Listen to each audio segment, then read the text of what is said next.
Halo trader, Anda sedang menonton PFO dan ini adalah catatan trading saya.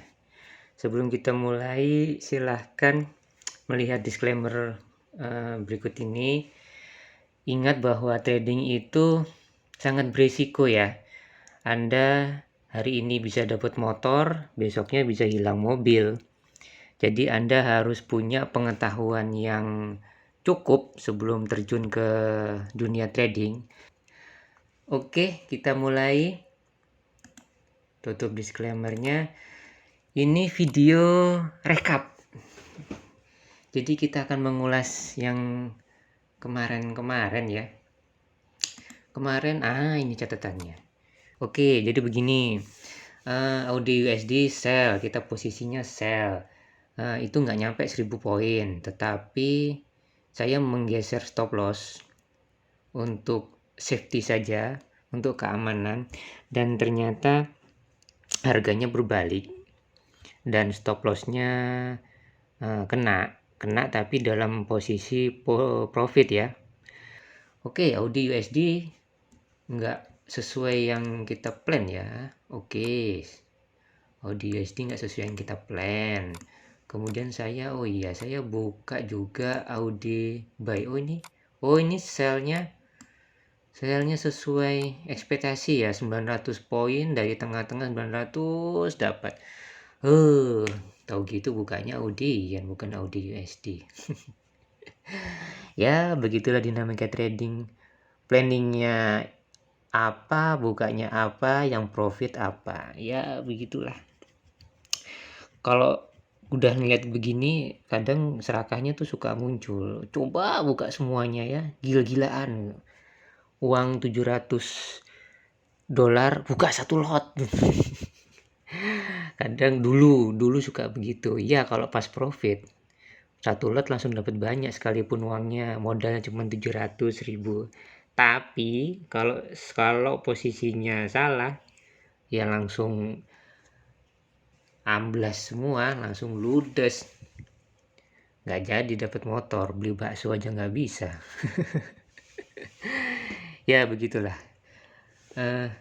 Emosi itu sulit.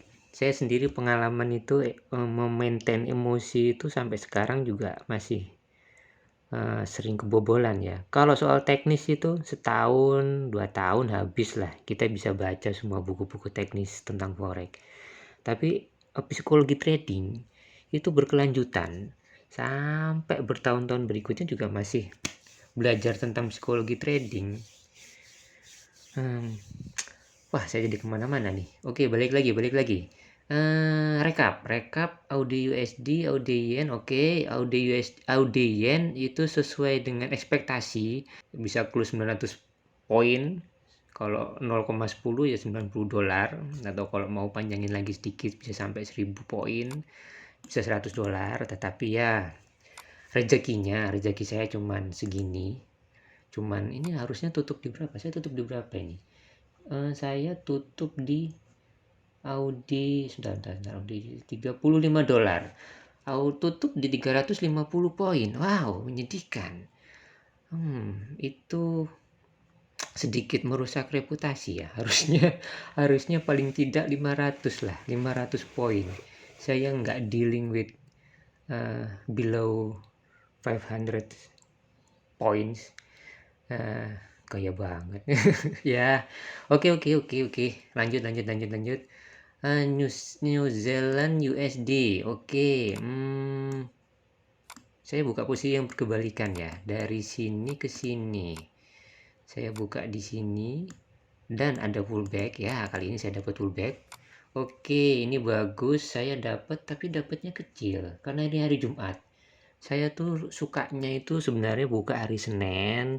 Nah, nanti hari Kamis, Jumat tutup lah. Atau hari Selasa buka, hari Kamis, Jumat tutup. Kalau udah bukanya sendiri hari Jumat, itu saya agak-agak gimana gitu. Jadi saya lebih suka tutup posisi karena kadang itu market itu nggak mau ketinggalan kok pada big boys itu. Orang-orang berduit itu biasanya nanti kalau posisi harganya bagus, harga ini bagus buat jual, harga ini bagus buat beli. Hari Senin mereka ke sana lagi. Mereka punya uang untuk mempush market walaupun mereka nggak punya power untuk mengubah arah ya. Itulah kenapa kalau kadang kita udah kesini tapi kemudian aduh naik lagi. Ya karena begitu, karena yang big boss itu mau masuk, mereka mau ikutan jual. Dan saya juga dulu tuh biasanya waduh marketnya berubah nih, bukan berubah, tapi mereka memang mau masuk. Dan di sini setelah mereka dapat harga yang bagus yang mereka mau, mereka ngelepasin posisi belinya dan mereka ikutan jual. Dan disinilah biasanya trader-trader pemula seperti saya lah gitu, ini udah keringet dingin, wah harganya marketnya berubah nih, marketnya berubah naik, cut, biasanya seperti itu. Udah di cut turun lagi, aduh tahu gitu tadi di hold ya, tahu gitu tadi dibiarin aja, turun lagi, udah bener gua tadi nih. Biasanya dulu begitu. Oke, NZD USD, oke kita dapat, tetapi saya close di sini sih, karena ini candlenya sudah mulai bergoyang. Dan ini hari Jumat, nah tutuplah, nanti kita cari rezeki hari lain, minggu lain, masih banyak waktu, masih tanggal 10 kan, masih 3 minggu lagi. NZD USD, saya buka apa lagi kemarin ini, oh Audi Yen, Audi Yen juga, karena udah cukup jauh ya, cukup jauh. Saya buka di sini, ini saya jadikan candle basis nih, yang ini nih, bentar saya besarin. Saya jadikan candle basis dan saya mulai entry di sini. Ya, di sini ke arah sana,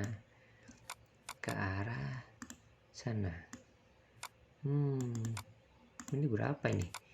Ini kalau di hold saya begadang, saya tungguin sampai selesai, dan sebelum market tutup saya closing, berarti saya dapat kira-kira, saya di sinilah entry-nya ya.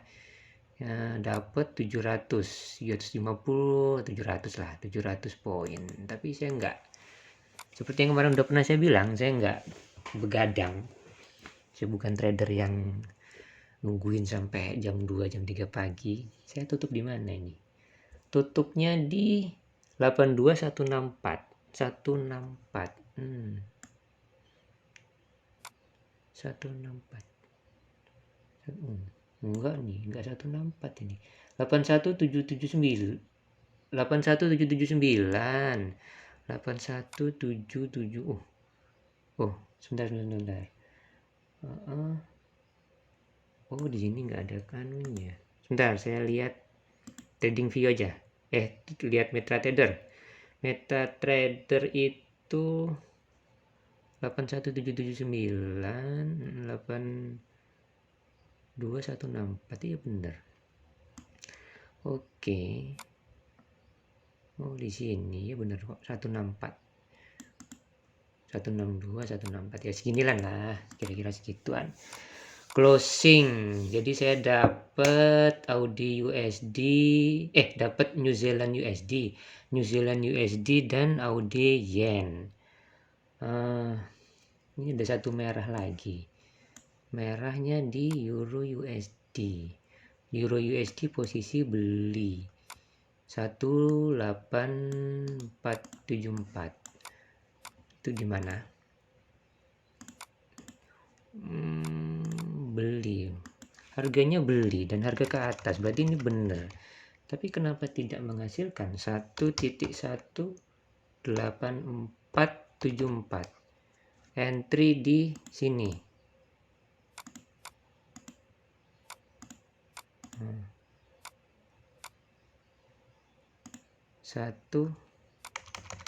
Sebentar, 1.18474.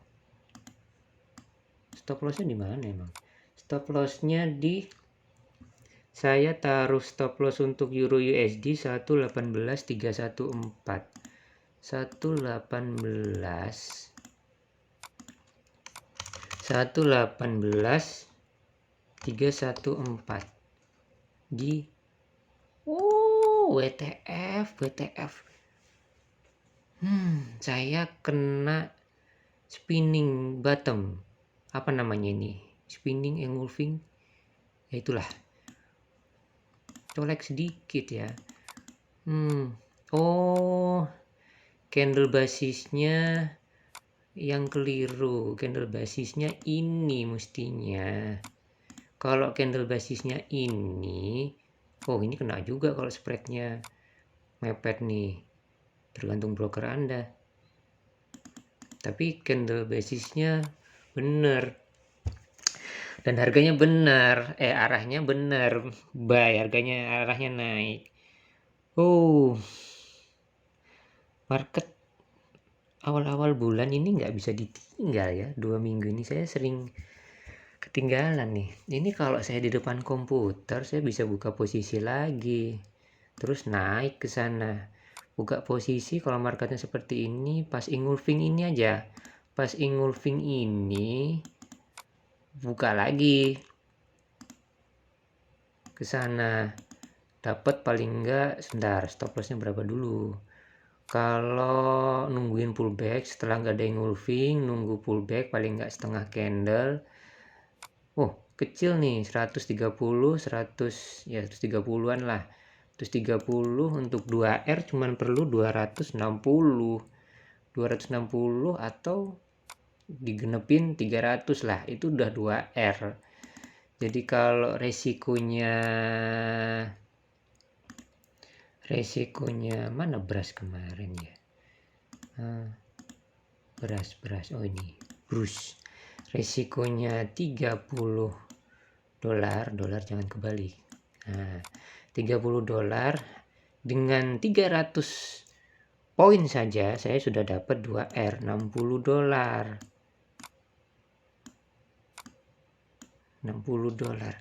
Kenapa saya nggak di depan komputer? Ngapain ya kemarin ya? Aduh, oke lah. Nggak terlalu nggak terlalu mencoret reputasi, karena masih banyak birunya nih daripada merahnya. Merahnya 2. Trader kecil itu akurasinya harus tinggi karena kita kan trading dengan modal kecil, dan kita buka posisi dengan lot yang cukup besar. Saya sendiri $30 itu sekitar 5% lebih ya dari $700 total. Nah, trader-trader yang di luar sana yang modalnya gede-gede dan juga mentor-mentor itu kan biasanya 1% per posisi. Kalau saya bukanya 1% atau 1 atau 2% per posisi dengan modal segini, kapan kayanya? Kapan kayanya? Trading bukan untuk kaya ya, saya ralat loh. Trading bukan untuk kaya. Oke, kembali lagi. Kita ngomongin apa tadi sampai ke sana? Oh iya, ngomongin trader modal kecil. Iya, modal kecil emang begitu. Kalau modalnya kecil harus berani beresiko yang lebih besar. Jadi saya nggak bisa 1%, 2%. Modal saya buka dengan resiko 5%-an ini ya, 5%. Kalau nggak gitu nanti terlalu lambat, grow-nya terlalu lambat. Karena itulah akurasi sangat penting dan kita harus fokus dengan resikonya. Itulah mengapa walaupun saya melihat banyak sekali peluang, ini peluang, ini kita ngomongin ini peluangnya banyak, tapi saya harus memilih 1 atau 2 posisi saja karena tetapi kita memaintain risiko ya, kita memaintain risk. Kalau kata mentor saya, kata guru saya itu, kita harus fokus sama risiko. Kalau risikonya bisa kita tekan dengan sendirinya, kita profit. Untungnya itu akan datang dengan sendirinya, tapi kita harus fokus dulu dengan risknya.